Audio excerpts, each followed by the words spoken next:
Nakakatuwa naman itong si Chris Lawrence at Katrina Halili. Almost 2 days kasi silang hindi magkasama. Dahil nga si Chris Lawrence ay very busy ngayon sa kanyang shows dito sa Pilipinas.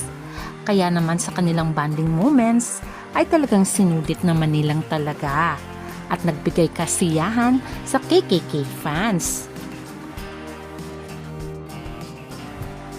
Kaya naman, after ng show ni Chris Lawrence kasama ang Grammy Awards na singer na si Little Eddie, ay talaga naman bumawi rin talaga ito si Chris Lawrence kay Katrina Halili. Pero syempre si Kat ay very busy rin sa kanyang shooting sa Kamao. Kaya naman ano tong nakakagulat na revelasyon ng dalawang ito? Sa maulan na panahon ay nagulat nga ang mga staff ng isang restaurant. Ating alamin kung ano ang narinig nila.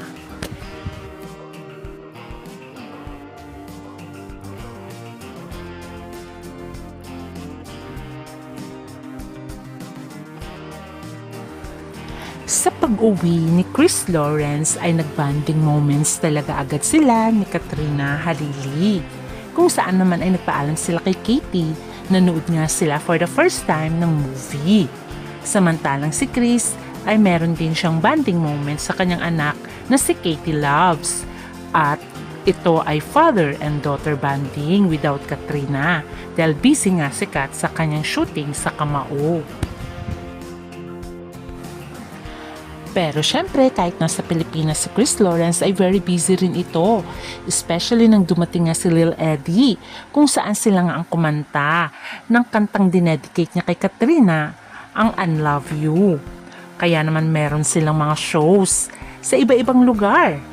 Kaya naman panay na lang ang tawag nila ni Katrina Halili. Kung saan ay lagi silang nag-update sa isa't isa. Kita mo naman kahit nasa shooting itong si Kat or nasa bahay ay panay-panay ang kanilang video call. O diba?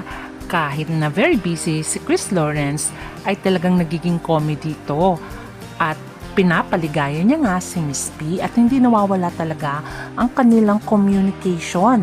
Kahit na nasa trabaho sila o series of shows ay hindi sila nakakalimot na magtawagan. Sabi nga ni Katrina Halili, constant communication ay isa sa key para maging maganda ang relasyon. At alam niyo ba nang magkita sila ay nagkaroon nga sila ng usapan. For a day ay mag-boyfriend at girlfriend sila. Kaya naman ang mga staff ng mga Starbucks crews ay nagulat sa sinabi nga ni Mr. B kay Katrina Halili na kinikilig. Sabi ko kay... Kahit naman sino, di ba, Sabi ko kay ay Mr. kikiligin. B, O kita mo naman ang sabi mga mo pag staff nag-order ka ng na coffee ikwento dyan. nga ni Kat At na saka, nagtinginan nga para daw sa ang mga girlfriend staff ko. ng sinabing girlfriend nga niya ay ang kanyang Tinginan sila, o-orderin tas ay tawa para sa sila. girlfriend. Starbucks kanina.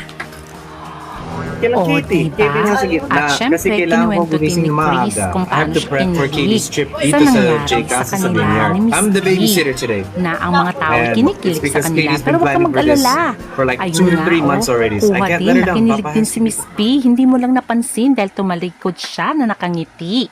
Ibig sabihin ay pati siya ay kinikilig sa mga nangyayari. O diba, anong masasabi niyo sa dalawang ito na parehong kinikilig? Alam naman kasi natin na si Kat ay hindi masyadong showy. Pero obvious din naman na kinikilig siya sa mga nangyayari sa kanila ni Mr. B. Kaya naman sa maulan na panahon, ang mga tao kinikilig dahil boyfriend niya daw. Itong si Mr. B. Half meant siguro ito. O baka naman may sikreto na ang dalawang ito na sila na nga talaga, boyfriend and girlfriend. Although, hindi naman nila inaamin kung boyfriend o girlfriend na sila. Pero obvious naman, di ba? Pero sinasabi nga nila, mutual understanding na silang dalawa. Pero syempre, ano na ba ang kasunod sa mutual understanding? Kundi boyfriend and girlfriend.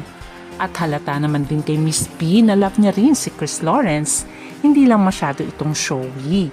At syempre, imamanifest lahat ng mga KKK fans na darating ang araw mag-propose si Mr. B at hahantong na sila sa kasalan para mabuo na ang KKK family with Lyric. Hanggang sa muli, please don't forget to like, share, and subscribe. Bye!